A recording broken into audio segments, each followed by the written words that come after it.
Good morning. You're listening to FloorDaily.net, and I'm Kemp Harr. This morning, my guest is Jeff Macco, a vice president with Macco Floors and Hattinger Floors, 6 stores in Wisconsin and 1 in west coast of Florida. Jeff, how you doing today? I'm doing great, Kemp. The sun is shining. It's beautiful weather here. Yeah, we've got several things to talk about. The news story today is probably the biggest news story that's happened in this business in several years. We'll get to that in just a minute. A couple of news items from you guys. First, let me just say Macco Floors is one of the top 50 in the Floor Focus ranking of retailers. You're a major company. Tell us real quick, how's business this first quarter? Well, so far, first quarter on the residential side has been great. We've seen some pretty substantial growth. Now, the odd part is that we're comparing against first quarter of last year, but by the same token of a normal first quarter, we're ahead on the residential side. Things are really booming. Yeah. It's not quite the same on the commercial side. We've seen some contraction there. A lot of the larger commercial projects have been put on hold, or there are not as many starting as we had thought. So we're seeing a little bit of a slowdown on the commercial side. I think that's going to continue. But residential, we've never seen anything like it. We're booked out farther than we ever have been, and sales have been great. Yeah. So help me quantify. I mean, just talking about retail and comparing first quarter last year to this year, I mean, we're talking 20% or better, right, growth? Well, compared to, if you calculate into the crappy COVID months of March and April, it's more than that. If you can consider a normal first quarter, I would say that we're definitely up maybe 15%. Okay.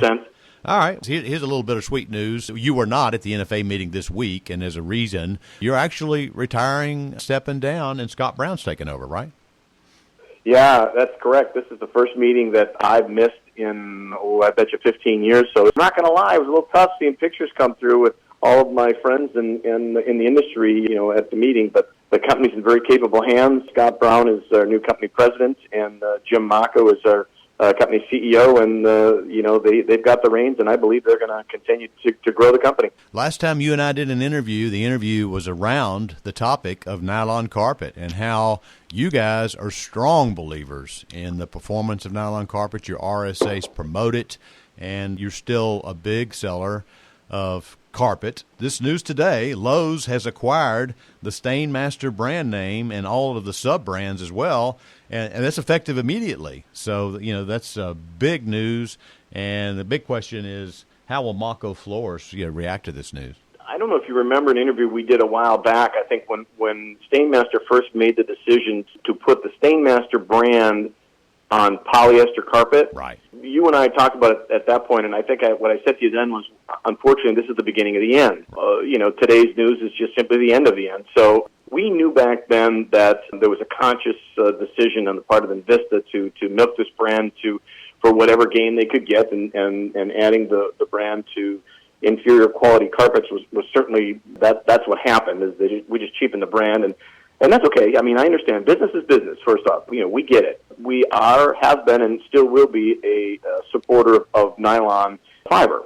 We know nylon fiber performs better than other fibers. That hasn't changed. The only thing that's changed here, of course, is the name that we attached to the nylon fiber has been a Stainmaster. Right. Now, I can tell some of our mill partners were maybe covering their flank, maybe understanding that the change was in the wind, whatever the case may be, but we started to see an awful lot of nylon carpets being developed that were not Stainmaster. We, of course, saw the same thing, and we immediately gravitated to those items as much as we possibly can. So I can tell you, ultimately, for us, the brand is unfortunately dead. There's no more value to the Stainmaster brand. Right. Certainly not to us, and I can imagine probably not to any other retailer out there other than Lowe's. Yeah. So we'll eliminate it. We'll eliminate it from our floor. We'll do it as quickly as we possibly can and convert to other items that are still nylon in nature, just not the Stainmaster. I suspect the NFA as a group will be in unison on this. I'm sure that we will get together and then meet with some of our mill partners to say, hey, can we develop our own brand? Mm-hmm. There's some brands out there that we can start to do our own marketing. Stainmaster had done less and less advertising of the brand, right, in the last few years. So the relevance of the brand is it's still a very recognizable name. Right. Don't get me wrong. Yep. However, our folks are sharp enough to realize that the Stainmaster is not a label. Unfortunately, that's what they had kind of made it out to be in the last few years, was just simply a label, putting it on polyester carpets. So our strategy is going to be very simple. Buyer beware. If you're going to look for something that you think is Stainmaster, or nylon rather, that just says Stainmaster on it, it's best to look because going forward, I suspect we'll see that label on anything and everything. And so we're going to stay with nylon. We're just going to look at our friends at Shaw, and certainly Dixie, I think, is probably going to be one of the big winners here, just simply because they've already come out with a nylon that's not Stainmaster.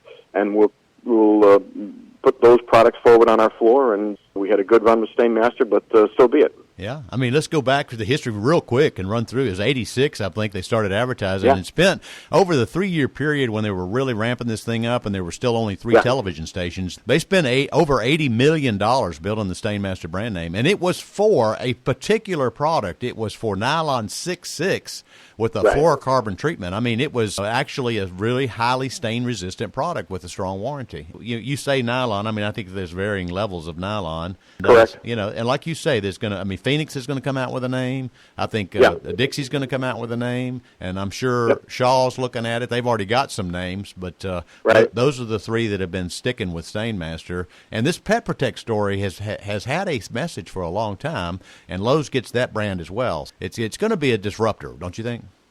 Oh, there's no doubt it'll be a disruptor. The key, really, I think, for us is going to be re-educating our staff. Yeah. But I got to tell you, retailers like us and all around the United States, we've got staff that are sharp individuals, that they can pivot, they can move.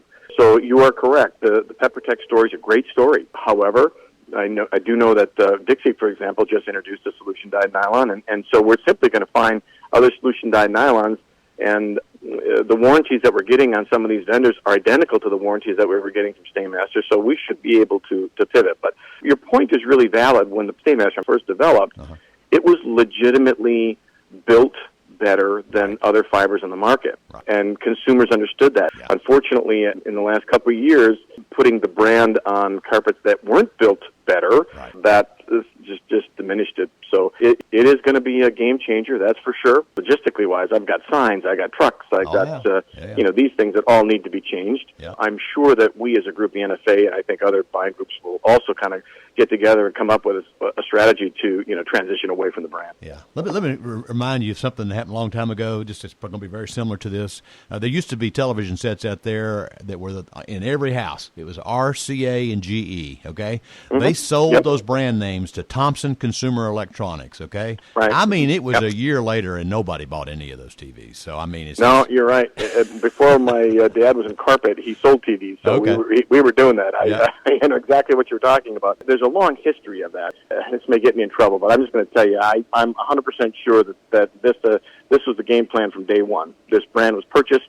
They paid top dollar for it. They milked it to the best of their ability and made as much money as they could and spun it off when there wasn't any more to make. So, they did good for their stockholders, and that's great. That's fine. Again, business is business. Our challenge as retailers are to find the best value that we can for our consumer. Now we got to find the next one. And, we've already started looking, and I believe we will, and that's what we'll do. We'll come up with the next brand that's best for our consumers and push that one forward. All right, Jeff, thanks so much for spending time with us and giving us your reaction to this news. Again, been talking to Jeff Macco, a vice president with Macco Floors, and you've been listening to Kemp Harr and FloorDaily.net.